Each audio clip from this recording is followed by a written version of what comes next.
Okay, we are going to try this again. Hopefully you guys can hear us. Hopefully there's people watching. You can tell us if you can hear us. Testing. 1, 2, 3. Was it the it was Guns N' Roses concerts. Yellow. I guess that's pretty goofy though. So anyway, what are you talking about today? Anyhow, Linda? It's 1 o'clock. Go live Friday. Go live Friday. Yes. Is that? I dubbed. Yeah, I dubbed that. No one else can steal it without the rights. Are we gonna get tattoos? No. Go live Friday. Okay. Anyhow, the request for today was to do work-life balance. And oddly enough, or maybe not oddly enough, but interestingly enough, it came from the guys, not the gals. Wow, the guys are stepping up in here. Okay, girls, we need to get going. Well, the only thing I look at is that put me in the crosshairs that I got to have an answer for this. And let's be clear again, no way, shape, or form do I think I have all the answers. And I really invite everybody else to chime in on work-life balance. Your complaints, your successes, your failures, your ideas, your comments, any of that good stuff. Yes. Which actually is a great dovetail to last week's Facebook Live on transparent conversation, and that was a phenomenal Facebook Live. So I'm gonna let you talk, and I'm gonna make sure we're live. Oh, okay. Linda's gonna check it out. So here's what I wanted to start off with. Look, there's no right or wrong, and I don't think there's any one size fits all. Especially think about it. If you're in this group, one of the requirements is that you are you're in a relationship, right? So you could be dating. You could be married, right? You could be traditional, you could be alternative. There's all those things. And the individuals in the relationship really make the difference. So first thing I would tell you for work-life balance is you've got to be on the same page. So that kind of goes back to all the transparent conversations. Communication. Exactly. Honesty. But go ahead. Well, so I go back to this whole point about, for me to know what work-life balance is, I really have to check in with my wife.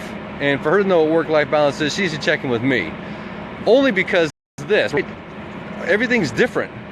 What Linda finds of utmost importance might not match mine. Doesn't make it any more or any less important, but her priorities might not be my priorities. However, I need to be aware of and sensitive to her priorities and her mine. And then the mix obviously gets that much more convoluted when you have kids in the picture. Because here's the way I look at it. Look, when I'm single, it's just all about me. Even though work-life balance is still important if you're single, but it's still really all about me. Once I get married, I'm splitting that, or let's say once I enter into a relationship, now it's 50-50. I've got to think about, what am I supposed to be giving to her? What am I supposed to be giving to my partner? And what am I supposed to be receiving? So work-life balance, in my opinion, must start with that conversation in terms of what are the priorities. Without children, it might be, just give me some ideas. And what's going to be a work-life balance thing? So without children, you both come home, someone makes dinner, you have dinner, you talk about your day, you watch TV, or you go back to work, do more stuff on the sofa, or even go out. It's a lot different. Or maybe you go out to dinner, you're not home cooking. So there's still that work-life balance. You have to check in with each other and have that communication. Don't you think though it's establishing the priority in your relationship in terms of what's the work-life balance? Because to your point, look, maybe you work a 9 to 5, but I work, I could work all day long. And the good or bad thing, depending on how you look at it, is working all day long can be something that you just do automatically. And if I'm working, although it seems productive and I'm making money, if I'm working all day long and not paying attention to my partner, to my spouse, then my work-life balance is out of balance at that point. Yeah. Right? And vice versa. If she's always doing something and I'm not getting any attention, then work-life balance is out. Now, let's be very clear, and this could be controversial, but this is just my opinion, which is why I invite all the other opinions. And Renato, I see you. Thank you very much. And brother, I know that you've got some good input on this as well.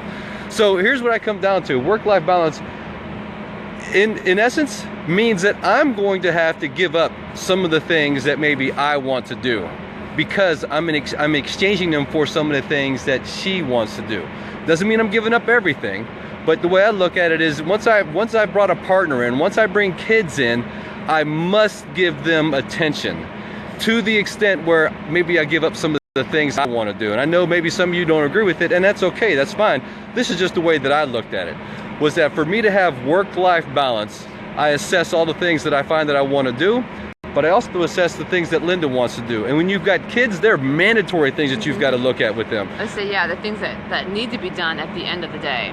So look, whether you like to go golf, you like to go for a run, you like to exercise, whatever it is, right? No one says you can't or shouldn't do those things, but I'm just saying in my opinion, and in my case, they come after I've fulfilled my responsibility and my obligation to my wife. They come after I fulfilled the responsibility and obligation to my children. Whatever's left over is then my time. And again, I keep saying this, like I'm beating a dead horse here, but it's not the same for everybody. But it starts with that conversation. What are my priorities? What are your priorities?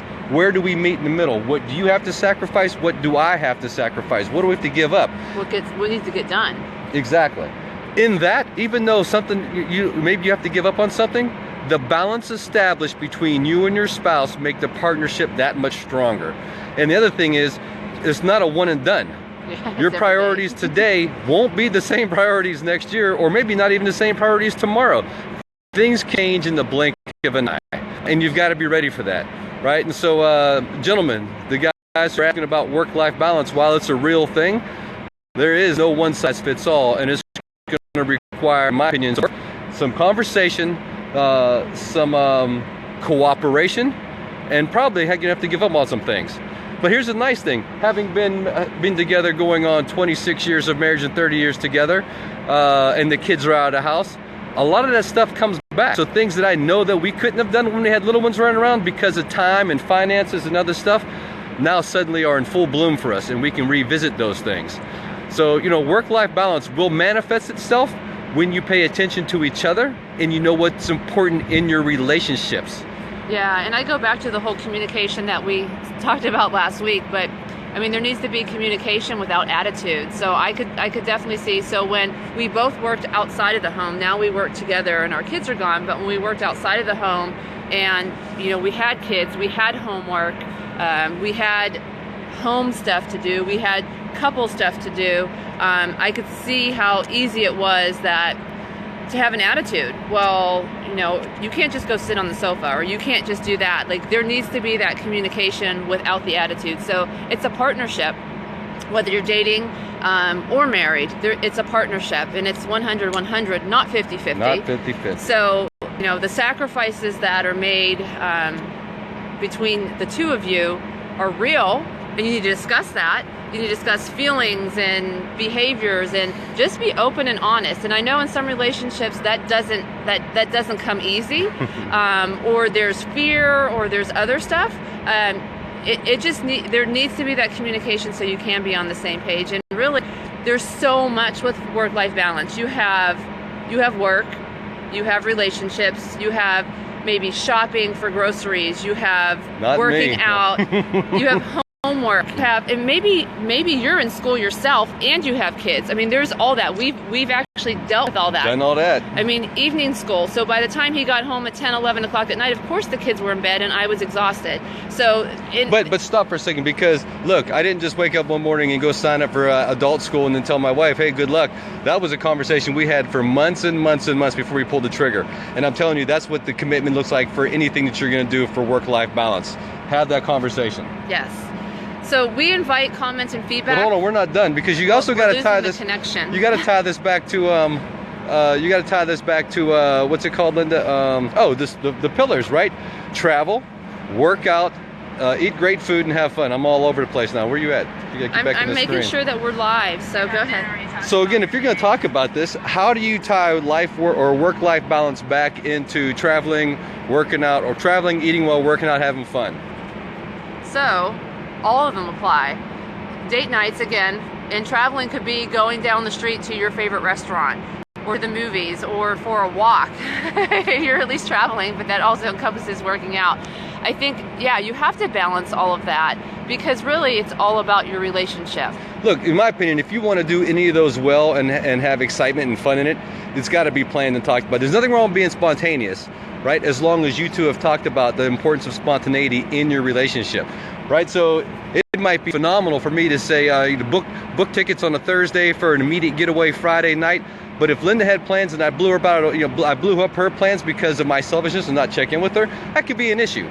So work-life balance applies to traveling, eating well, working out, having fun. I'll let you take it a step further with the eating well and the working out, right? You've got to give attention to yourself. And Dr. Eddie Weller, I see you in the group, and my friend, I know you can chime in on this, but I must pay attention to my nutrition. I must pay attention to my working out. She must do the same, because I need to be available for her on those days when she didn't have the best day, right? You need to be available to your kids when they didn't have the best day.